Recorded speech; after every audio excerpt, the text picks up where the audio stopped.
Depuis la nuit des temps, l'enfant fait l'objet de convoitises et de jeux de pouvoir. Son innocence attire autant qu'elle expose à l'ombre des adultes.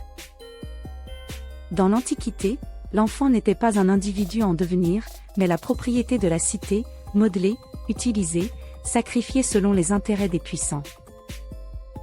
Des siècles plus tard, lors de l'avènement de l'industrie, sa valeur bascule, des mains fines pour des machines bruyantes, des vies fragiles étiquetées comme ressources économiques. Le foyer n'est plus toujours refuge, parfois, ce sont les parents eux-mêmes qui livrent l'enfance à l'exploitation ou à la démission, troquant la protection contre le profit.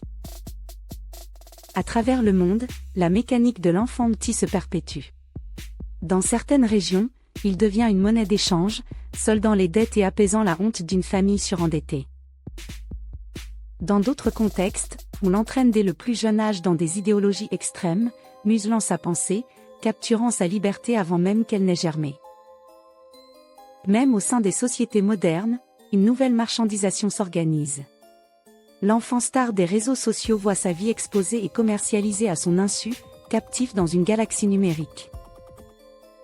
Le regard du public remplace l'intimité.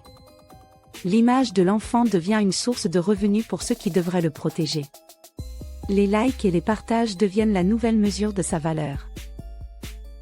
Derrière tous ces systèmes, se cache le même oubli, en assignant à l'enfant le rôle d'outil ou de trophée, on foule sa dignité intrinsèque et son droit fondamental à disposer de lui-même.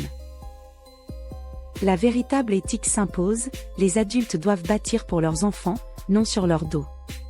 L'enfant n'est ni un investissement, ni un miroir, ni un gage de gloire.